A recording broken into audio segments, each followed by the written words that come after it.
President Bola Tinubu has officially signed into law 4 land-back tax reform bills, signaling what many are calling the most ambitious overhaul of Nigeria's tax system in decades. The new laws aim to simplify tax compliance, boost state-level revenue, and protect small businesses. They also raise critical questions about implementation, equity, and trusting government to ensure these laws really work for the interest and generality of a few Nigerians and not just a select few. Now joining us this morning to discuss this new tax reform laws and the impact on Nigeria's development is development economist and President, Institute of Professional Economics and Policy Management, Professor Ken Ife. Good morning, Prof. Thank you very much for joining us. Hi, morning, and thank you for having me. All right, I think the first reaction will be to get your thoughts about the signing. This was a very contentious, or these were contentious bills. There were a lot of pushbacks. The North kicked against it, but now it's been signed. Your first reactions before we delve into the questions. It's a great day for Nigeria. And I've always complained about fiscal dominance over monetary policy. But that is a very consequential bill that will change the game for Nigerian economy. I can tell you why. There are 4 contradictions in our fiscal laws. One is we have 42 million MSMEs in Nigeria, out of 90 million MSMEs in Africa. So we're actually punching above our weight because we are 18% of Africa population, 15% of Africa GDP, but here we have 48% of African entrepreneurship, which means that these MSMEs are a latent comparative advantage for Nigeria. The second contradiction is that we have the lowest tax to GDP ratio in Africa, ranging from 7% and recently coming up to 9%. But also not that because we are not just because we are the lowest doesn't mean anything, because we are actually the highest implicit tax in Africa. Because when you consider that people spend 70% of their input cost on energy, they have to build roads, they have to buy their water, drill, borehole, all of that. That is implicit tax. It's about the highest. Then the third one is that there's a trust deficit of government. People don't want to pay tax. So you have a low tax people in the tax net, and then high incidence of informal trade. But the final one is you're overtaxing the golden goose. With 60 taxes, only 6 of them contributing 95% of revenue, and you just have to move away to a progressive taxation that would immediately do something about the economy and fix all of this. And I think that is what you've got. That is what you have got. So that's my first reaction to this. Okay, now, you talked about trust deficit, and it's a problem we've had in Nigeria. A lot of Nigerians feel, look, I have a borehole, I have a generator, but I'm my own power, I do things for myself. So what's the point of paying tax? Now, how does this, these 4 bills, how do they address these issues? And how can you break it down for the ordinary Nigerian to know that, look, this new tax regime is going to work in your favor, and are Nigerians going to start seeing the benefits of paying their taxes? Will this extra revenue that is going to accrue to government be put to proper use, as it should? Right. The thing is this: this tax no longer bill will expand the tax net for a start in a very creative way, because it will lure you into the tax net by giving you incentives. For example, about incentive on rent, if it's about it, that also is a little incentive that lure you into the tax net. Then it will also raise more revenue for government in the medium to long term, a lot more revenue. It plugs a lot of holes in the tax administration that are already overburdening the population and then also increasing the cost of governance. Then it will improve tax collection efficiencies and protect small businesses. Now, it gives the consumers more disposable income. And this is the thing. Now, the consumers are going to pay less tax because It removed tax VATs on all these things like health, education, all these little things, so that they actually conserve more revenue. And then with that, they can purchase more. So what happens in effect is that the aggregate consumption is going to go up, GDP goes up. Four things that increase GDP growth rate. The second thing is that it goes to the MSMEs and the informal business. And I say, look, you don't want to worry about tax matters until your threshold go up from 25 million to 50 million. That means that these companies, that group of companies I have mentioned, 40 million of them, very heavy, will keep more of their money. They will stop redundancies. They will make more investment. They will increase output. When you increase output, GDP goes up. Then the third and fourth element of the GDP growth rate going up is what you are seeing on government consumption, which is ever going up anyway, because they are borrowing and, you know, or whatnot. But also the movement, when subsidies was removed, then the negative balance of payment moved to positive. So we now have $6.8 billion positive balance of payment. All of these four items are all going up. So GDP growth rate will go up. Now that also means that the effect is going to be felt by many others in the system. But let me be much more specific. When you look at the things that are removed, they remove the inheritance tax. You can see how they reduce the corporation income tax.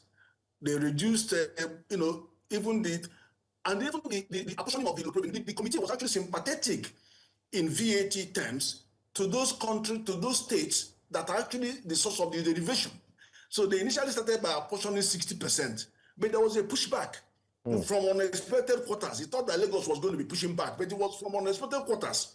So they retained the 50% because we are a nation of sharing. They retained that 50% equality sharing, and then 50% population. The population dropped from 30 to 20%, and then the same consumption derivation thing was brought down to 30%. So that is how the distribution of the state was divided. But the main one, which is government, the balance between government, state, and the local government, witnessed goodwill. Federal government shifted from 15% down to 10%, just to reduce it, and then that was picked up by state government, which own contribution, which own share was from 50 to 55%. Local government stayed where they are. So that is the broad feature of this revenue. But is it going to make more companies feel happy? Of course, the answer is yes. Because of one, the impact on the GDP, and then two, the fact that you are now removing. Do you know what we were doing before? We were taxing capital, we were taxing investment, we were taxing poverty.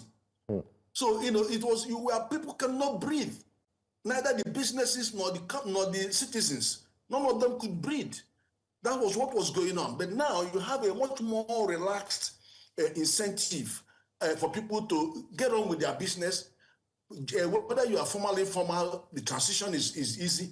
And then you're going to see government in the medium term. In fact, I've had many people saying that government will lose revenue. Government is not going to lose any revenue because of what you are doing. What is going to be the tax efficiency factor will see increased revenue, because what you are plugging the leakages in the system.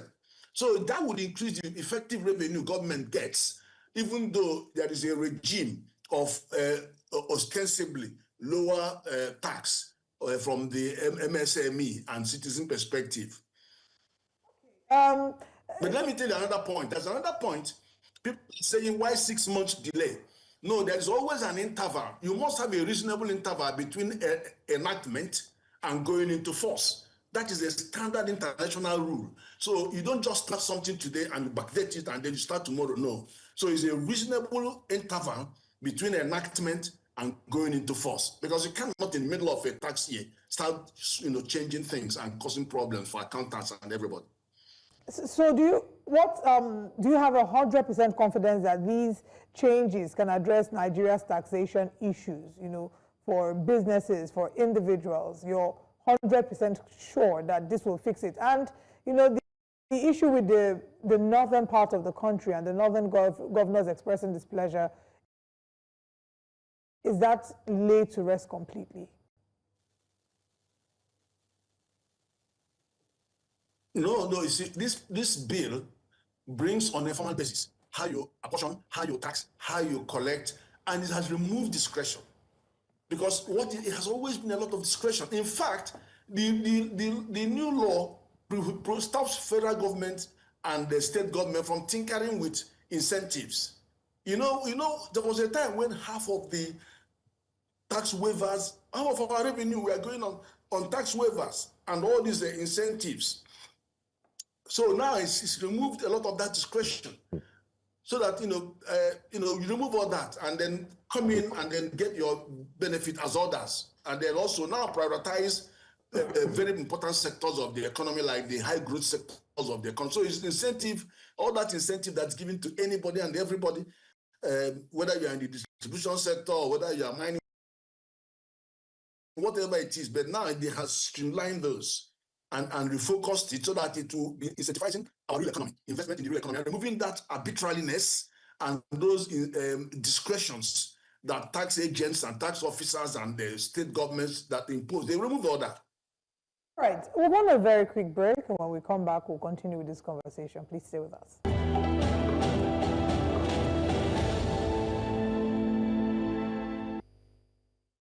Welcome back to Breakfast Central, and right now we're still discussing the president signing into law 4 bills that will set to reform taxation in Nigeria. We have our guest with us, Professor Ken Ife. Now, Prof, looking at these 4 bills that have been signed to law, brilliant on paper, as your analysis have said. It's quite revolutionary from the discussions we've had this morning. But we oftentimes in Nigeria have this culture of things look brilliant on paper, but enforcement and implementation. Are you confident that the government would implement this to the letter? And what do you make of this when it comes to, are you hopeful that we would see implementation when it comes to these reforms? I think we could. And let me give you an example of what happened. When you have discretion, it is a loophole. When you have exemptions, that will be loophole. And then I'm going to give you an example. In Lagos became the first state that massively increased their revenue. And they did that by automation. But if you look at what the automation did, the automation removed discretion completely. The automation went to the taxpayers and say, assess yourself, self-assessment, and then submit and pay what you think is a reasonable and fair assessment of your tax. Then you do that. It allows you to do it for 2 years. The 3rd year, somebody comes around and then sits with you to go through your submissions. So what you have done, you've already cut off all the middlemen that will collect some money, don't pay it for you, and then all those going forward and backwards. When they now come back to talk to you, they will begin to compare your submissions to similar business in the same area, to similar business in the other area. By the time you compare, you find out that you're underpaying, grossly underpaying. So you already know that you are in default. And then immediately you begin to pay. So it makes you, first of all, it has brought compliance to the highest level, because people have voluntarily entered the net, and then you now give them that interval between which you now come to collect more money, and then things get a lot better. So that is the thing. So what you have here are, first of all, you have removed the attempt to kill businesses, to kill people who are investing in capital equipment, to kill investors that are coming into your economy, and then also to tax away people who are so poor, you are now adding to their burden. Now, when you have done that, and by streamlining these 60 taxes, when you streamline those 6 taxes, 60, where you know that only 5 of them are actually giving government their 90% of their revenue, then you have actually removed a lot of burden on the small businesses and individuals, and then also remove the corruption that goes with it. Because they just throw any bill to you, and then you can't argue. They start seizing your things. Now, the other area is plugging the holes. When you are plugging the holes, you will be shocked to see the level of revenue that is going to come to the public purse, just because you are blocking those revenues, those leakages. and also incentivizing bringing incentive to the correct sector. For example, deletion of that 5% excise tax duty that you have on telecoms and the forex inflows. Now, that is something significant, reducing, curbing the power of the president and then the governors to remit taxes or exempt taxes. No, they require. Prof, are you there with us? I believe we have some connection issues with Professor Kenife. But he seems very optimistic about and excited, and which is some positive news. Right. Like he said, I asked him the Thomas in every Nigerian, the doubting Thomas, about implementation, and he seems to have addressed that concern. Okay, welcome back. I believe we have him back now. Welcome back to the show, sir. I think my next question would be to talk about the remitters, this tax remitters. Should there be, or is there a provision for them to be able to track how this tax is being utilized? Because that's another grave concern the Nigerians often raise. They talk about how they go to the West and other countries. And yes, whilst those might talk about having high taxation, but they're seeing the implementation of this tax and what it's being used for. So should or do tax remitters have an opportunity, a right, an ability to track how their tax is being implemented or being used? Yeah, what we are discussing now is in the domain of public finance. That is what you call public finance management. There's another law that deals with this. This is the Fiscal Responsibility Act, 2007. That is the act that talks about if you are going to do budget, how do you budget? How do you get the citizens involved with citizen inclusion and engagement in budgeting process? And then how you do fiscal strategy paper to warn us in advance on the fundamentals and parameters on which you want to construct your budget. And then how to resort to mid-term financial framework, that is what they call medium-term expenditure framework, MEMTEF, which means a rolling 3-year rolling plan. And then how you now begin to ensure that there's transparency, prudence, and accountability in the entire financial management system. And then when you are going to borrow money, because borrowing is one of the biggest challenges that we have. It is the one you borrow that you have to repay. And that's what strangulates revenue expenditure and capital expenditure. The law is so explicit on that. It says you can only borrow only if it's long term, and long term we know is 10 to 30 years. It has to be on concessionary rates, which we usually understand to be less than 3%. It has to be cost-benefit analysis, which shows the law wants you to have discussions on corridor, economic corridor, industrial corridor, commercial corridor, and residential corridor when you are building infrastructure, that the capacity to maintain that infrastructure is going to be there. The law also says money can only be borrowed for capital expenditure or human resource development. It says that. And then in the capital expenditure, we know that to be infrastructure or investment in productive capacity that is capable of repaying the money. So the law is very, very explicit, but to what extent are we actually doing that? And it says anything about public finance must have full disclosure. Are you having full disclosure on cost-benefit analysis? I haven't seen any. So, but there's a law, that's another kind of worms. So, but that is the law that deals with what we are asking. How do the benefit of this come down to the grassroots? Thank you. To the businesses that are actually using taxes. Thank you very much, Professor Kenife, for that explanation. And just as a follow-up to that question, okay, this bill has now been passed into law. And the president has been saying that, look, some of those reforms that his government is making, we have to go through hard times, and then we'll begin to see the benefits. Giving us a timeline, when would we begin to reap the benefits and see the positive sides of this new tax regime? You know, they gave an interval of 6 months. And I think what we need to do is to begin sensitization. That is very, very important, because people will still be seeing this as a, what do you call it, as a television show, until you come down to tell people what this means to their pocket, what this means to their business. They will not flow with you. So sensitization is everything right now.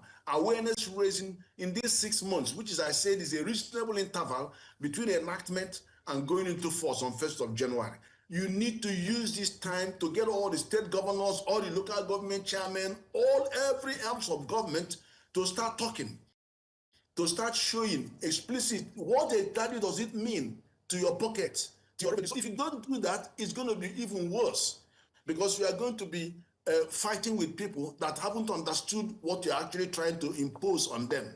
And I think it's all going to be good and better, and the impact will be instantaneous. Because I said to you, from that January 1st, when you start implementing it, all growth indicators, GDP growth indicators, will be going up. I've described that to you. 4 major constructs, they will all be going up. Whether you're looking at the household consumption, which is 78% of GDP, is going to go up. If you look at the investment, business investment, that's going to go up. Government expenditure is already going up because they are borrowing and borrowing and borrowing. But also the balance of payments is already going up, moving from negative to positive. So all of them are going to be pushing up our GDP. But it's not just GDP. Are you going to GDP? Is it food on your table? Then you come to the ones where you are looking at the pocket of the individuals. So there will be transformational changes. And then don't forget, Nigerians are so clever on how to circumvent the implementation of a law. So while you are looking at it now, they are busy trying to find loopholes how they will still continue their business. So, so the jury is out on the level of implementation of the restraining side of things, which is plugging the loopholes. Because these guys are not taking $1 million naira, they're taking billions, and somebody else pays the bill.